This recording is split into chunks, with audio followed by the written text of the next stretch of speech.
And we're six. What are students were like 7, 8 foot tall. What are students were like 7, 8 foot tall. What are students were like 7, 8 foot tall, maybe 500, 600 pounds. And we're six of them in front of me. And 7, 8 foot tall, maybe 500, 600 pounds. And we're six of them in front of me, going in circles, taunting me. And we're six of them in front of me, going in circles, taunting me. Apache Junction, Arizona, and I've got Salvador. What's your full name? Salvador Delgadillo. Anyway, Salvador spent a lot of time here, helped all the different treasure hunters doing some digging, but he has a story that really interested me about giants. And so with that, Salvador, take it away. Okay, I come to Apache Junction 5 o'clock in the morning on March 17, 1982, arrive at Cub's restaurant, and I walk all the way to Tortilla Flat, and I spent the night at Tortilla Flat, behind Tortilla Flats, and the next morning I went behind, on top of the mountain and then come down, and I was warned not to light a fire and hide. So I look up the sky and everything looks beautiful, and I say, I don't see nothing wrong. So that night I hide and I don't see a fire, and all of a sudden I thought people was coming out because I saw shadows. All of a sudden the shadows were like 7, 8 foot tall, maybe 500, 600 pounds big, and I noticed them was not shadows, were like what some people would call black energy or black fire. I call it black fire, other people call it black energy. And the hair looked like hair natural until the hair, what I call the hair, went up and down like a fire like this. And with six of them in front of me, going in circles, taunting me.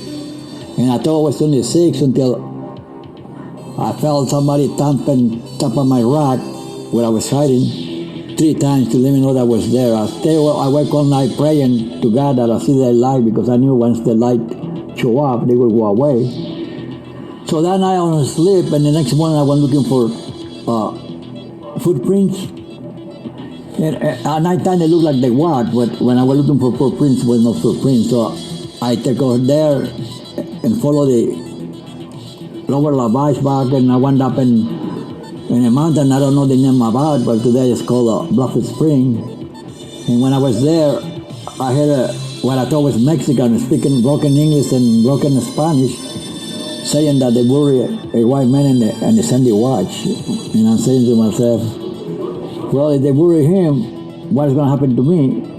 And I saw like 10 feet away, and they was long hair up to here, not, what I call shoulder length. They have like a Fu Manchu mustache, little bit here thing. You ever see a true photo of the Aztec, you will notice they got a little here, and just little here, the rest look like clean shave. And they was kind of dark, and there was 2 of them, and a pair that was wearing like Tarzan, not long clothes, but like Tarzan, what I call Tarzan, pants, and they was wearing high, like the Apaches, knee-high boots, moccasins, we call it boot moccasin because they a mixture of moccasin and boots mixed together. And then they were wearing like a cowboy vest made of cloth, no t-shirt, no nothing, just like the vest. And one thing that caught my attention, which I understand, they was wearing the quiver that hold the arrows was like yellow deer color. And the bow looked like it was made out of wood, which I thought was kind of strange because iron wood is very hard metal, you don't give. And they went up the mountain, and I followed them for a few feet, and then all of a sudden I realized how stupid you are. You don't know the mountains. These people already killed somebody, what's going to happen to you? And I went out, so I know what I can tell that. And then one day I went and about 15, 17 years later, I was in Cub's restaurant. And this guy told me that he works in Area 51. He told me the story about Area 51 that I don't want to repeat because I don't want to be called crazy. And I had the feeling to follow him. Across the street, an Apache Trail used to be a place called Sambor.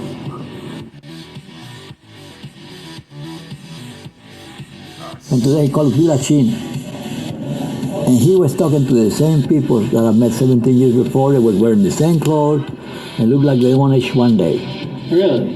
And I would say I was like from here to your track. And close enough to see them, close enough to see their eyes. And I went to the right because he was facing the restaurant, the restaurant, pointing east, pointing east. And they was talking about that. I never saw them again. But these people, their biceps was like this, their legs were like this. They was like they lift weights all the time. And I called them the little people because that's the closest thing about the little people I've ever seen. They was about my height. They was not tall, but they looked like Arnold Schwarzenegger, the bodybuilders. But they were about your height. About my height. They weren't a couple. They were not here. So when people talk about the little people, I say the only little people I've ever seen is that. And people ask me, well, where you saw them? I say, hey, this is my second day in the mountains. How do I know where I was at? I come out through Monsanto, right here through Monsanto, follow Peralta Road, walking. I don't know my way around. And with no way I can tell my story because who would believe me? A guy come from nowhere, spent 2 days in the mountains, he see what today we call the Black Legion, see the little people with about my height. They said that they buried somebody in the watch, and I don't even know where to look for them. So that's one of the many untold stories about the Superstition Mountain that need to be told because you never know what you encounter. So since then, when it comes to know anything about the Black Legion or anything like that at that time, but since then you've learned a little bit about these guys, or they've showed up before to other people. Can you got any stories about other people seeing them, or what the hit stories or? When I come out right here on Fremont Saddle, and I went past the dance club. Right here before the dance club is a parking lot, and I saw people having a campfire, and I went there to them. And this guy was reading the German tarot. I don't know how to pronounce it in English. Tarot card. We call it the German tarot cards. And we start talking about that. And he asked me if I have any experience in the mountains. And I told him about the black fire people. And he told me, "Do you know who you met?" I said, "No." He's called in the Black Legion. First time I ever heard the Black Legion. I just been in the mountain for a couple of days now. I don't know my way around. And he said, "How do you know the Black Legion?" I said, "Because some people talk about it." And first thing he asked me, I said, "Do you practice Black Voodoo?" And I said, "Yeah, I practice Black Voodoo. I learned that in Key West, Florida." And he said, "You're very lucky because that's what saves you. If you don't practice Black Voodoo, they told you it was one of them." So, what is true, and what scared me the most is after he told me that, he burned the tarot cards in front of me, and I said, "How can you burn them?" Is bad. And he Don't do no type of voodoo. Kind of nasty way, he asked me, "Can you read and speak German?" I say, "No."